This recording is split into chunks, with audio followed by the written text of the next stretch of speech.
Hey, how's it going, everybody? Shaun here for another daily movie review, and today we're going to be talking about a Ukrainian film from 2014 called The Tribe. The director is Myroslav Slaboshpytskyi. He also wrote the film, and it stars a bunch of other people from Ukraine. I don't want to insult them or embarrass myself, so if you are interested in the actors and the details, please go look those up on your own. The plot synopsis is a deaf boy joins a boarding school for similar children. Confronted by the violent and criminal antics of some of the other boys and girls, he struggles to conform and join the tribe. This is a very interesting movie. It's been on my radar for a while. I've talked about it before. Hamilton books. They're kind of like an overstock, or they get, I don't know, they just get lots of kind of movies from particular distributors, and usually like once a month they update their site, and they've got a bunch of new stuff. They recently had a bunch of stuff from Alamo Drafthouse, and this has been on my radar for a while. And I wanted to see it back when it came out. And it's just one of those things kind of like out of sight, out of mind. Just kind of completely forgot that it existed until I saw it in Hamilton Books. And for like $5, I was like, well, we're going to check it out. We're going to try it. One of the most interesting aspects of this movie is that it is completely wordless. All of it is in sign language, Ukrainian sign language to boot. And there's no score. It's filmed completely with the natural lighting. The sound design is completely bare. It's just the most dull of noises, just feet shuffling and hands slapping, people talking. I'm not trying to be an asshole. That's just what it is. Just like, hear a lot of that kind of stuff. And that makes it really unique. I think it is maybe the only movie ever to be done like that. And one of the other things that makes it unique is that there's no subtitles. There's nothing there to kind of tell you what the story is. You really have to pay attention. But what it showed me was, one of the things I was impressed by the most is not necessarily the performances, because it felt like when you watch a movie, in any movie in a foreign language, it's hard to tell if these performances are good or not. Just from, my normie American state of being, I guess. I don't know.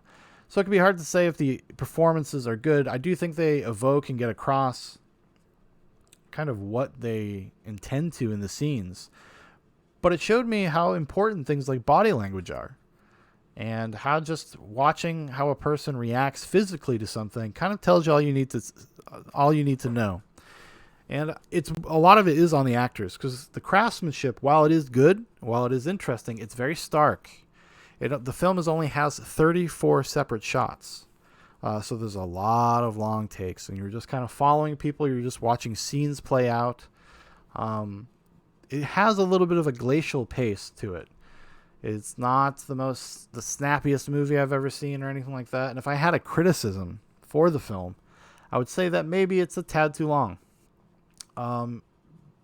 Maybe this is just part of the modern paradigm, modernity, whatever you want to call it. But it can be hard to really focus on something like this because it is so natural. And there is nothing really to draw you in unless you're willing to kind of do the work. You have to make these leaps, make these intellectual discoveries yourself, because there's nobody there to point them out to you. Even just getting the basics of the story, I think for some people will probably be very difficult. I would not recommend this to your casual moviegoer. I don't think it's for everybody. I think if you're interested in cinema, if you're interested in the form and the different ways that can manifest on film, it's definitely worth checking out. It's interesting from that perspective. That's not to say the movie isn't emotionally impactful, because it is one of the most brutal fucking movies I've watched in a long time. And it does not pull any punches. Like I said, it's very stark. It's very cold. There's kind of a distance to it. And you feel like you're watching, to a certain extent, like it feels like misery porn sometimes. Because it doesn't have all of those normal filmmaker tricks to kind of lead you in certain directions about how to feel. And it seems like a conscious decision, especially having no score. You'll see how much that actually impacts something. Because it's not like I've never watched a silent movie before, right? I've watched plenty of silent films, but those are generally scored. And there's something about music that can help invest you and lead you in the right emotional direction, like I said. This doesn't have that. So it's an interesting experiment. I'll say that. But it was hard to cope sometimes with what you were seeing. It was so shocking occasionally, because the film is very, very quiet, but punctuated by these scenes of intense violence and brutal behavior. And they're all like, supposedly high school age kids. They're at this like kind of boarding school for the deaf. And this new kid comes in. He's kind of the protagonist, and he finds out that there's like this seedy underbelly. I mean, some of the girls that are there are being prostituted out. They're like lot lizards. They go to these trucking kind of trucking parking places, like behind gas stations and stuff that you would see like in the United States. And they basically sell the girls. And there's kind of a system in place. And all of the other men that are there, like really, they're kind of bullies. And they're bullies immediately, like really virulent, intense bullies. And it kind of starts right away. Right away, as soon as the movie starts, as soon as this kid gets to the school, like you see that there is something amiss. Goes beyond what would be accustomed to. Because it kind of pulls you in. And a lot of what helps you understand the movie is because a lot of the scenarios that play out when this kid goes to school, if you've ever been somebody that's gone to a new school or a new town or a new job or whatever, you'll recognize some of the scenarios that get played out, especially if you've ever worked with a prick. And I think that it helps you kind of understand what's going on. It feels deliberate on the part of the filmmakers so that you would be able to track the story and actually invest in it, because you're going to see a lot of things that are familiar to yourself in your own life. And having these kind of broad, universal experiences for the character, I think really helped introduce me, for lack of a better way to put it, the language of the movie, the way it was telling its story. It became really easy to pick up on the type of story it was telling and the intentions of all the characters. It really clearly establishes them pretty early on. Granted, because of the way the film is shot, it's a lot of it's shot from far away. A lot of wide shots. So you can kind of confuse who some of the people are sometimes, just because it is so stark and everybody kind of dresses the same and everybody kind of acts the same. But as it goes on, as you go on through these experiences, they do become more particular, and you kind of learn to figure out who's like the top bully and who's the lackey and who's doing it apprehensively. And then you have this new kid who's having kind of an ethical and moral dilemma about whether or not he wants to be involved in this. He feels like he kind of has to at some point. But then he falls in love with one of the girls that is being subject to prostitution, and everything kind of goes awry, And there is some brutal shit in this movie. Like I said, it's one of the more brutal movies I've ever seen. The stark violence, just constant like physical confrontations. It really makes you feel uncomfortable. And part of that is definitely underlined by the choices that the director made. Just having no score, just having those kind of dull, mundane, moving around sounds, right? It's really interesting, and I was surprised at how invested I got in the story. But I do think a lot of people will probably bounce off this pretty hard. If you can't get into it within like 20 minutes, I'd say it's probably not for you. It's definitely not something that I think you're gonna really jive with. It's an experiment, and maybe one that's worthwhile. In terms of just expanding the horizons of what movies are and how they can be made and the type of people that are involved. I mean, all of the deaf people speaking in sign language exclusively. But I do think it was trying to make this broader point about the human experience and about how that we can invest in people that we have no connection to without any coaching. Because that's what movies do a lot of times, right? The mechanics of a movie coaches you how to feel about it.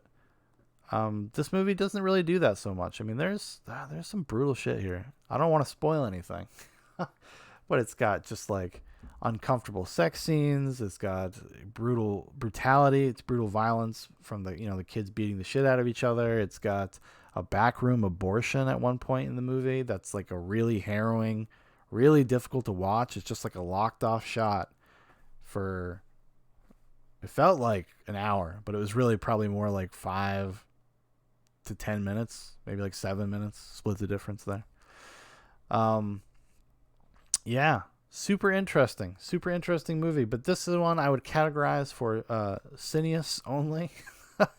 If you're an adventurous moviegoer, definitely check it out. You can actually, I think it's on. I own the Blu-ray, but it is on. I think currently it's on IMDb TV, which is kind of like one of these free movie things where you watch it with ads. So it is on there. It's accessible there. I don't know if it's actually on any other site, to be honest with you. I don't even know what the legal situation is with getting physical copies of The Tribe now that Alamo Drafthouse is defunct. That'd be interesting. I might be sitting on a gold mine here, folks. Put my kid through college with The Tribe. Oh my goodness. Yeah, I was happy I checked it out. I don't know. It's like it has an audio commentary with the director and this film critic Devin Faraci, who, if you don't know, is a sex pest that was pretty much run out of the business a few years ago. One of the OG canceled dudes of the Me Too era, back in like 2016, 2017, maybe 2017. No, it was 2016. I think it was 2016 when he got called out and then quickly fucked off. So there you go. But I would be interested to hear about the impetus for the movie and the design philosophy and what went into just everything about it, just the aesthetic style. Like, it would be really interesting to hear actually what drove the creative ambition of this film.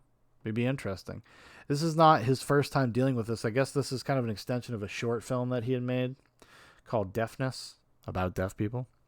And he was just kind of interested in that world, and he wanted to explore it. I don't know. It's a movie that, like, at the end of the day, like I said, I'm happy I watched it, but I don't know if I ever really want to watch it again. This is probably going to collect a lot of dust. It's going to be a while before I revisit The Tribe. It is a tough movie to watch. Not just because of how it's made and you know, the deaf characters and everything. It's a tough movie to watch because of the stark brutality of it. I honestly, like, seriously, there was a few times I was shocked at what I was watching. Which doesn't happen to me very often. I'm pretty desensitized and pretty resilient. But just the way that it is presented in this very matter of fact, very plain Jane way, just made the violence really register. So I guess in that sense it's successful. I think it's a well-made movie. I think it executes on its thesis. It's kind of what would I call it? It's observations about groupthink and peer pressure and sexuality and how all those things kind of intermingle when you're a kid, and how easy it is to kind of get caught up in degradation. You know? I don't know. That's kind of what I got out of the movie on first viewing. Maybe last viewing. Like I said, though, I might check out that audio commentary, though. I am interested. I'm interested. Just as an intellectual pursuit, you know? But yeah, I don't know if there's going to be a ton of fans of The Tribe out there in Zoobox Nation, but I guess, I don't know. I guess you won't know unless you try. You know? You want to take the ride, buy the ticket, baby. Do it. All right, everybody, thanks for watching. Thanks for listening. If you'd like to know more about Zoobox, if you'd like to keep up to date with everything Zoobox Nation, there's a bunch of links in the description for Facebook, for Instagram, for my Twitter, for Dan's Twitter. Also, if you would like to make a recommendation for one of these daily videos or something for Zoobox Goes to the Movies, the big show, throw it in the comments and we'll put it on the list. All right, you have a great one.